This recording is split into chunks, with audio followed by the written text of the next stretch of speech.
Hey everyone, welcome to my YouTube channel. So basically बहुत सारे बच्चों को रजिस्ट्रेशन में प्रॉब्लम हो रही है मैम कि हमें इनकम सर्टिफिकेट अपलोड करना है या नहीं, हमारा आगे फॉर्म नहीं बढ़ रहा, प्रेफरेंसेस कैसे सेलेक्ट करना है, हमारी दिक्कत हो गई है प्रेफरेंसेस में, क्या कर सकते हैं, सीयूईटी के मार्क्स क्या अपलोड कर दें कि हम जो सोच रहे हैं कि हमारे इतने आएंगे हम अपलोड कर देते हैं, या फिर कोई भी जितने भी डाउट्स तुम्हारे हैं उन्हें आज मैं क्लियर करने वाली हूँ। कि अभी देखो करेक्शन विंडो तो ओपन कर दी है एनएफएसयू ने, 10 जून उसकी लास्ट डेट है और आपकी एप्लीकेशन फॉर्म की सबमिशन भी लास्ट डेट 10 जून ही है।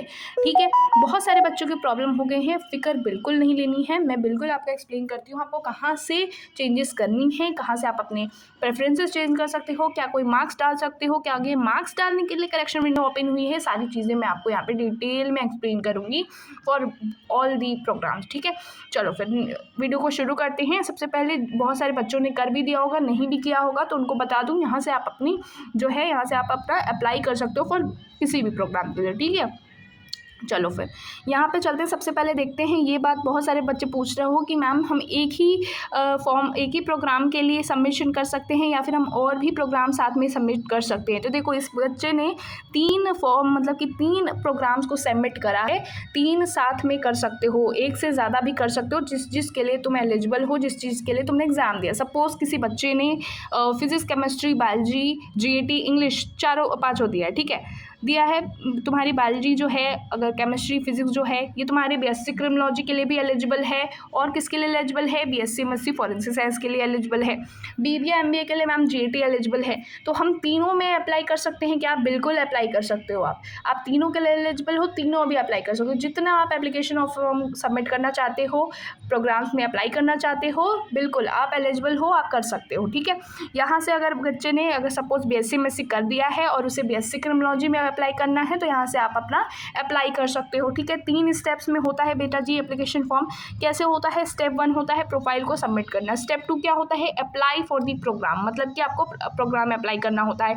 फिर थर्ड आता है आपका पे फीस एंड सबमिट, आपको फ़ी पेमेंट करनी है, सबमिशन कर देनी है, आपका फॉर्म हो जाएगा सबमिट। ठीक है, सबमिट तो बहुत सारे बच्चों ने कर भी दिया होगा और करेक्शन विंडो अभी ओपन है, जाकर के जो भी मिस्टेक हुई है सुधार लो। ठीक है, लास्ट चांस है एकेडमिक चीज़ों को, मिस्टेक्स को सुधारने का, फिर आएगा करेक्शन विंडो सिर्फ और सिर्फ मार्क्स डालने का। ठीक है, ये करेक्शन विंडो के वीडियो में भी मैंने तुम्हें बताया था।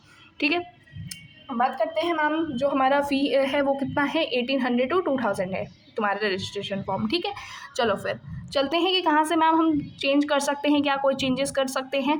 बिल्कुल आप इस तरीके से चेंजेस कर सकते हो। रुको मैं दिखा रही हूँ, यहाँ पे किसी बच्चे ने बीएससी एमएससी फॉरेंसिक साइंस के लिए अगर करा है, मास्टर प्रोग्राम है, यहाँ पे फॉर्म नंबर यहाँ पे मेंशन है, यहाँ से प्रिंट फॉर्म कर सकते हो, व्यू फॉर्म कर सकते हो, एप्लीकेशन सबमिटेड है। यहाँ पे चेंजेस कहाँ कर सकते हैं मैम, यहाँ से हम अपने प्रोग्राम सिलेक्शन को अपडेट कर सकते हैं और साथ में अपडेट कर सकते हैं अपनी एकेडमिक डिटेल्स को। यहाँ पे क्या मेंशन है, क्या पहले मेंशन था? नहीं, यहाँ पे अपडेट कर सकते हो एकेडमिक डिटेल्स को, ना कि मार्क्स को। बहुत सारे बच्चों सोच रहे हो मैम मार्क्स कर दें क्या, जो सोच रहे हैं कि आ रहे हैं हम कि 200 आ जाएंगे, 220 आ जाएंगे, कोई भी मार्क्स रैंडम मार्क्स लिख दे। नहीं, अभी कोई मार्क्स रैंडम मत लिखो, सिर्फ और सिर्फ वो जो चीज़ें हैं ना उसे बस छोड़ दो। तुम्हें लिखना क्या है, वहाँ पे एप्लीकेशन नंबर डाल दो। तुम्हारे पास एप्लीकेशन नंबर है क्या सीयूईटी के? बिल्कुल डाल दो। क्या हम वो जो हमारा कोड दिया है, बिल्कुल ये यहाँ पे नोट करो। सपोज तुमने बायोलॉजी का एग्ज़ाम दिया, ठीक है, और केमिस्ट्री का एग्ज़ाम दिया, और तुम्हारे बायोलॉजी में ज़्यादा आया, केमिस्ट्री में कम आया, केमिस्ट्री में ज़्यादा है, बायोलॉजी का है, और अभी तुमने कौन सा कोड डाल दिया? बायोलॉजी का कोड डाल दिया। बाद में क्या पता करेक्शन विंडो सिर्फ मार्क्स के लिए ओपन हो, ठीक है, हो सकता है। तो इसलिए कोड वगैरह भी मत डालो, ठीक है, कोई मार्क्स वाला कुछ भी वो चीज़ छोड़ दो, बस एप्लीकेशन नंबर डालो सीयूईटी की। ठीक है, तो आई होप ये मार्क्स वाला जो तुम्हारा है वो मैंने क्लियर कर दिया है ना। फिर आते हैं मैम, हम इनकम सर्टिफिकेट हमारे पास नहीं है, क्या करें? इनकम सर्टिफिकेट नहीं है बेटा जी, कोई बात नहीं, चलेगा। Income certificate is not necessary, ठीक है, ये बिल्कुल नेसेसरी नहीं है, कंपलसरी नहीं है कि इनकम सर्टिफिकेट डालने ही डालने हैं। तो इनकम सर्टिफिकेट अगर नहीं भी हैं तो भी आपका फॉर्म आगे बढ़ने वाला है और फॉर्म सबमिट होने वाला है विदाउट मार्क्स और विदाउट इनकम सर्टिफिकेट। ठीक है, ये सारी चीज़ें याद रखना। ईमेल अच्छे तरीके से डालना, सारी चीज़ें ईमेल पे ही आपकी आती हैं। सपोज़ आपकी मेरिट लिस्ट आई, वहाँ पे आपको बताया जाएगा। आप अगर वहाँ पे अच्छे रैंक आए, आपको काउंसलिंग के लिए भी ईमेल में बुलाया जाएगा। तो अभी कोई अगर ईमेल में प्रॉब्लम है तो वो चेंजेस कर दो जा करके, ठीक है। और अभी देखो यहाँ से तुम अपनी एकेडमिक डिटेल्स एक्सप्लेन कर मतलब कि अपडेट कर सकते हो। सारी चीज़ें अभी यहाँ पे ओपन है, कब तक? 10 जून तक, जब तक के लिए आपका जो एप्लीकेशन फॉर्म है वो क्लोज़ नहीं होता। ठीक है। मैंने आपको क्लियर बता दिया कि इनकम सर्टिफिकेट ज़रूरी नहीं है, कोई भी CUET का रैंडम मार्क्स डालने की ज़रूरत भी नहीं है। फ़ी पेमेंट जो है आपकी 2000 to 1800 रहने वाली है और आप अप्लाई कर सकते हो मोर देन 1 प्रोग्राम, ठीक है। एक प्रोग्राम से भी ज़्यादा प्रोग्राम के लिए आप एलिजिबल अगर हो तो आप बिल्कुल सबमिट कर सकते हो, ठीक है। जैसे सपोज़ किसी बच्चे ने BSc MSc भी की है और यहाँ पे BSc क्रिमिनोलॉजी भी कर दी है, देखो BSc क्रिमिनोलॉजी भी करी है, तो यहाँ पे लिए भी आपको यहाँ पे भी देखो ऑप्शन दिख रहा है, यहाँ पे भी चेंजेस कर सकते हो और आपके एप्लीकेशन जो है सबमिटेड है। तो इस तरीके से आपको मैंने समझाया कि किस तरीके से आपने करनी है सारी चीज़ें, ठीक है। और जाकर के अभी अगर कोई भी प्रॉब्लम आ रही है यहाँ से जाकर के अपनी चीज़ें सब वहाँ पे कर दो, और कोई भी प्रॉब्लम होगी तो कमेंट सेक्शन में लिख देना, वीडियो को ज़रूर लाइक कर देना। और आई होप मैंने सारे डाउट्स तुम्हारे क्लियर कर दिए हैं, और कुछ बच भी गया है तो प्लीज़ कमेंट सेक्शन में कमेंट कर देना, वहाँ पे तुम्हें एक डिटेल वीडियो मिल जाएगी, ठीक है।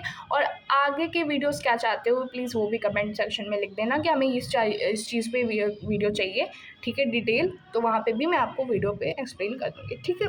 तो आई होप आपको वीडियो पसंद आई होगी और मैंने सारी चीज़ें बता दी, जैसे कि आपकी हो गई इनकम सर्टिफिकेट ज़रूरी नहीं है, प्रेफरेंसेस चेंज कर सकते हो, CUET मार्क्स अपलोड नहीं करना है, ठीक है। और भी मैंने बताई 3 से ज़्यादा प्रोग्राम्स जो हैं, तुम 1 से ज़्यादा प्रोग्राम तुम कर सकते हो, ठीक है। सारे डाउट्स क्लियर कर दिए हैं। करेक्शन विंडो तुम्हारा ओपन है, 10 जून लास्ट डेट है, तो प्लीज़ ध्यान से कर लेना, ठीक है। ये लास्ट चांस है किस चीज़ के लिए, एकेडमिक डिटेल्स को चेंज करने का सिर्फ, ठीक है। मार्क्स अब भी कुछ भी मार्क्स वर्क मत सोचो। NFSU भी जानते हैं कि अभी CUET का मार्क्स नहीं आया है तो बच्चा क्या डालेगा, उन्हें पता है वो करेक्शन विंडो ओपन होंगे, तो मार्क्स के लिए क्यों परेशान हो आप। जबकि NFSU ने अपनी ऑलरेडी नोटिफिकेशन उनकी आई थी और उन्होंने उसमें लिखा है क्लियरली तरीके से कि जितने भी CUET वाले बच्चे हो, हमें पता है कि अभी मार्क्स जो है वो नहीं आया रहेगा हमारे फॉर्म के टाइम पे, तो अभी प्लीज़ जा कर के वहाँ पे कोई भी रैंडम नंबर मत लिखो, ठीक है। और कोई अच्छा देखो, तुम रैंडम नंबर भी लिखते हो तो कोई मतलब है क्या, कोई मतलब नहीं है। करेक्शन विंडो ओपन होगा, वहाँ पे तुम चेंज कर दोगे तो तुम्हारा फॉर्म वैसे भी ऑलरेडी वहाँ पे आगे बढ़ने ही वाला है, ठीक है। बहुत सारे बच्चों ने किया, उनके फॉर्म ऑलरेडी बढ़ रहे हैं विदाउट मार्क्स चीज़ें, ठीक है। तो आई होप मैंने तुम्हें क्लियर तरीके से सारी चीज़ें अच्छी तरीके से डिटेल में एक्सप्लेन करी हैं। और भी कोई प्रॉब्लम है तो कमेंट सेक्शन में लिख देना, ठीक है। नेक्स्ट वीडियो में मिलते हैं, अपनी काउंसलिंग प्रोसेस को मैं आपको डिटेल में समझाऊंगी। तब तक के लिए best of luck and wait for your best.